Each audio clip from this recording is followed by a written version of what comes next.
6 अक्टूबर 2024 इतवार, वर्ष का 27वां सामान्य सप्ताह।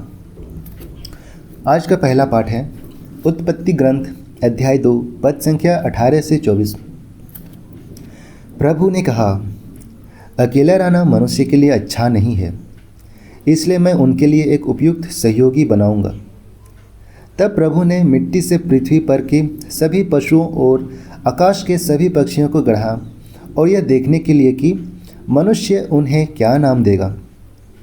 वह उन्हें मनुष्य के पास ले चला, क्योंकि मनुष्य ने प्रत्येक को जो नाम दिया होगा वही उसका नाम रहेगा।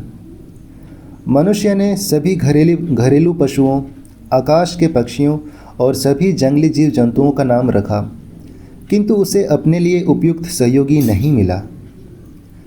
तब प्रभु ईश्वर ने मनुष्य को गहरी नींद में सुला दिया, और जब वह सो गया तो प्रभु ने उसकी एक पसली निकाल ली और उसकी जगह को मांस से भर दिया। इसके बाद प्रभु ने मनुष्य से निकाली हुई पसली से एक स्त्री को गढ़ा और उसे मनुष्य के पास ले गया। इस पर मनुष्य बोल उठा, यह तो मेरी हड्डी की हड्डी और मेरे मांस का मांस है। इसका नाम नारी होगा, क्योंकि यह तो नर से निकाली गई है। इस कारण पुरुष अपने माता पिता को छोड़ेगा और अपनी पत्नी के साथ रहेगा, और वे दोनों एक शरीर हो जाएंगे। यह प्रभु की वाणी है। ईश्वर को धन्यवाद।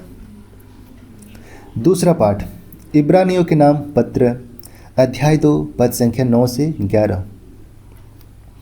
परंतु हम यह देखते हैं कि मृत्यु की यंत्रणा सहने के कारण ईसा को महिमा और सम्मान का मुकुट पहनाया गया है। वह स्वर्गदूतों से कुछ ही छोटे बनाए गए थे, जिससे वह ईश्वर की कृपा से प्रत्येक मनुष्य के लिए मर जाए। ईश्वर, जिसके कारण और जिसके द्वारा सब कुछ होता है, बहुत से पुत्रों को महिमा तक ले जाना चाहता था। इसलिए यह उचित था कि वह उन सबों की मुक्ति के प्रवर्तक हो, अर्थात ईसा को दुख भोग द्वारा पूर्णता तक पहुंचा दे। जो पवित्र करता है और जो पवित्र किए जाते हैं, उन सबों का पिता एक ही है। इसलिए ईसा को उन्हें अपने भाई मानने में लज्जा नहीं होती, और वो कहते हैं, यह प्रभु की वाणी है। ईश्वर को धन्यवाद। संत मार्कुस का पवित्र सुसमाचार अध्याय 10 पद संख्या 2 से 16। फरीसी ईसा के पास आए और उनकी परीक्षा लेते हुए उन्होंने प्रश्न किया, क्या अपनी पत्नी का परित्याग करना पुरुष के लिए उचित है? ईसा ने उन्हें उत्तर दिया, मूसा ने तुम्हें क्या आदेश दिया? उन्होंने कहा, मूसा ने तो त्यागपत्र लिखकर पत्नी का परित्याग करने की अनुमति दी। ईसा ने उनसे कहा, उन्होंने तुम्हारे हृदय की कठोरता के कारण ही यह आदेश लिखा, किंतु सृष्टि के प्रारंभ से ही ईश्वर ने उन्हें नर नारी बनाया। इस कारण पुरुष अपने माता पिता को छोड़ेगा और दोनों एक शरीर हो जाएंगे। इस तरह अब वे दो नहीं बल्कि एक शरीर हैं। इसलिए जिसे ईश्वर ने जोड़ा है उसे मनुष्य अलग नहीं करे। शिष्यों ने घर पहुंचकर इस संबंध में ईसा से फिर प्रश्न किया, और उन्होंने यह उत्तर दिया, जो अपनी पत्नी का परित्याग करता है और किसी दूसरी स्त्री के साथ विवाह करता है, वह पहली महिला के विरुद्ध व्यभिचार करता है। और यदि पत्नी अपने पति का त्याग करती है और किसी दूसरे पुरुष के साथ विवाह करती है, तो वह भी व्यभिचार करती है। लोग ईसा के पास बच्चों को लाते थे जिससे वे उन पर हाथ रख दें, परंतु शिष्य लोगों को डांटते थे। ईसा यह देखकर बहुत अप्रसन्न हुए और उन्होंने कहा, बच्चों को मेरे पास आने दो, उन्हें मत रोको, क्योंकि ईश्वर का राज्य उन जैसे लोगों का है। मैं तुमसे कहता हूँ, जो छोटे बालक की तरह ईश्वर का राज्य ग्रहण नहीं करता, वह उसमें प्रवेश नहीं करेगा। तब ईसा ने बच्चों को छाती से लगा लिया और उन पर हाथ रखकर आशीर्वाद दिया। यह हमारे प्रभु यीशु ख्रिस्त का सुसमाचार है। ख्रिस्त की जय। तो आइए आज के तीनों पाठों पर हम मनन चिंतन करते हैं, और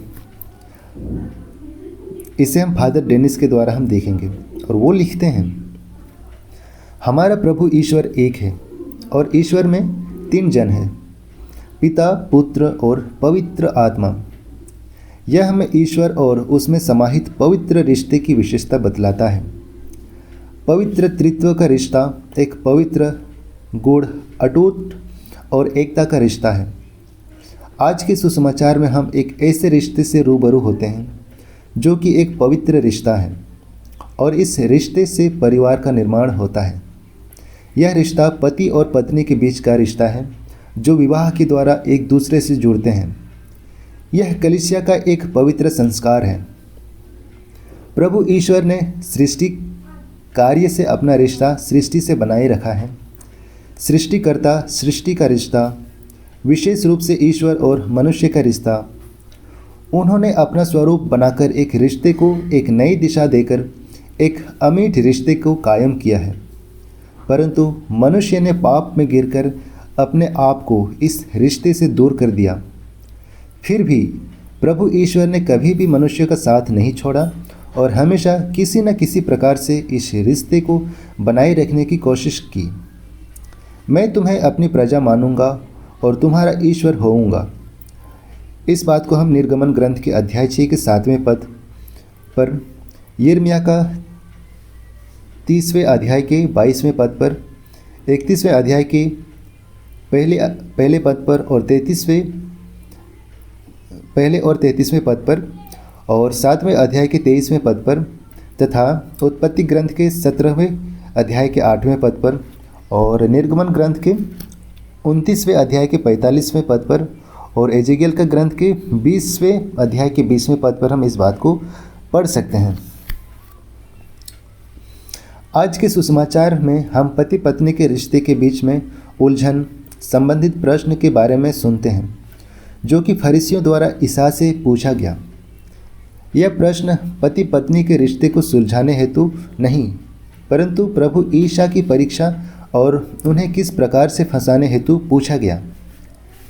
ईसा के साथ यह कोई नई बात नहीं थी, क्योंकि अक्सर फरीसी और शास्त्री उन्हें किसी न किसी प्रकार से फंसाने की कोशिश किया करते थे। इस बार वे पति द्वारा पत्नी को त्यागने के विषय को लेकर ईसा के पास आए थे, जो कि मूसा द्वारा दिया गया था। यदि कोई व्यक्ति किसी स्त्री से विवाह कर बाद में वह उससे इसलिए नापसंद करे कि वह उससे कोई लज्जाजनक बात पाता हो और उसे त्याग पत्र दे, प्रभु इसका जवाब देते हुए कहते हैं, उन्होंने तुम्हारे हृदय की कठोरता के कारण ही यह आदेश लिखा। अर्थात यह जो नियम या आदेश था ईश्वर द्वारा नहीं अपितु मनुष्य द्वारा प्रेरित था। इस पर प्रभु यीशु ईश्वर के नियम या ईश्वर के विचार को प्रकट करते हैं। प्रभु कहते हैं, किंतु सृष्टि के प्रारंभ से ही ईश्वर ने उन्हें नर नारी बनाया। इस कारण पुरुष अपने माता पिता को छोड़ेगा और दोनों एक शरीर हो जाएंगे। इस तरह अब वे दो नहीं बल्कि एक शरीर हैं। इसलिए जिसे ईश्वर ने जोड़ा है उसे मनुष्य अलग नहीं करे। ईसा का यह कथन हमें निम्न बातें बताता है। पहला, पति पत्नी का रिश्ता अभी का बनाया हुआ नहीं परंतु बहुत पहले से बनाया हुआ है। सृष्टि के प्रारंभ से ही, पति पत्नी के जन्म से भी बहुत पहले, क्योंकि ईश्वर जब हमें गढ़ता है, बनाता है, तो वह हमारे जन्म से पूर्व ही हमें जानता है और हमारे लिए निर्धारित योजनाएं बनाता, हमारे हित की योजनाएं, हमारे मंगलमय जीवन की योजनाएं, आशामय भविष्य और महत्वपूर्ण योजनाएं, जिनमें से विवाह का रिश्ता भी एक है।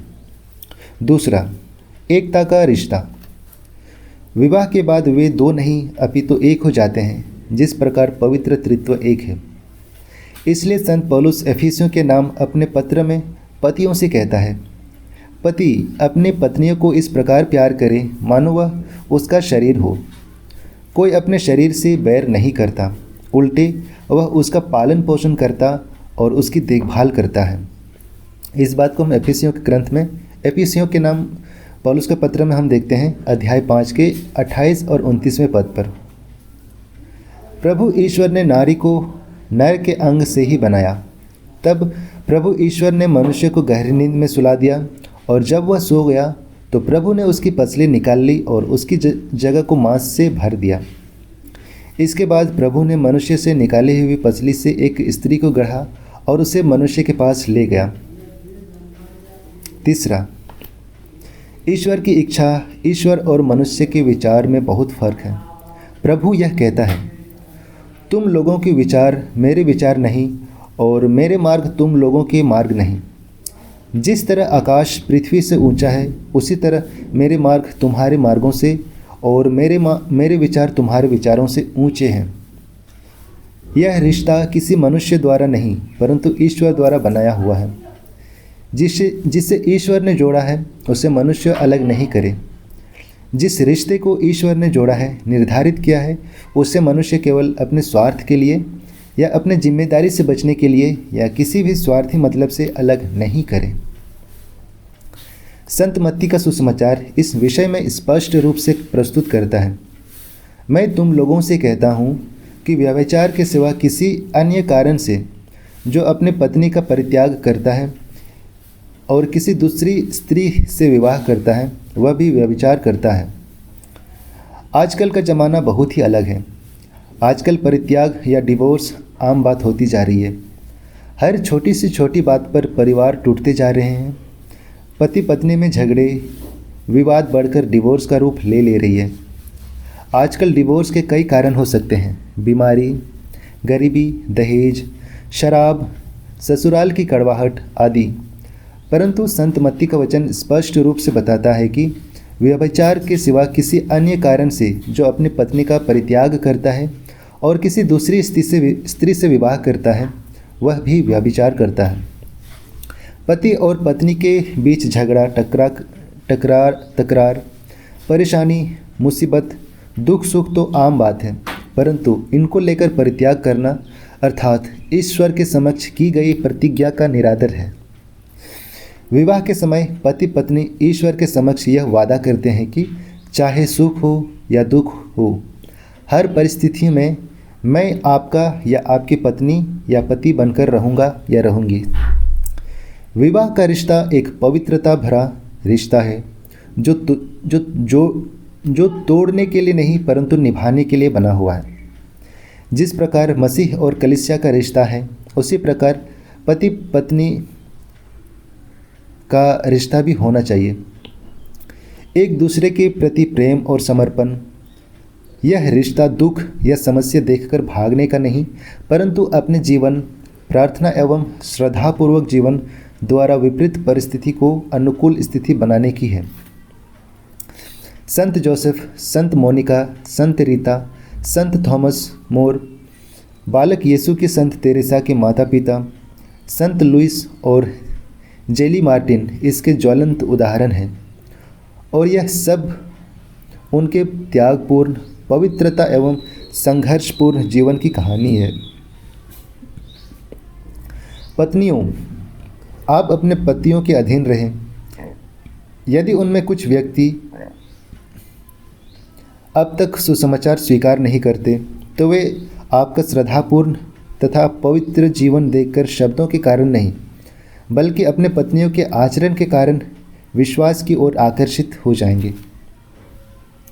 आज का सुसमाचार हमें अलग होने का नहीं अपितु एक रहकर ईश्वरीय रिश्ते को अनुभव करने का निमंत्रण करते हैं।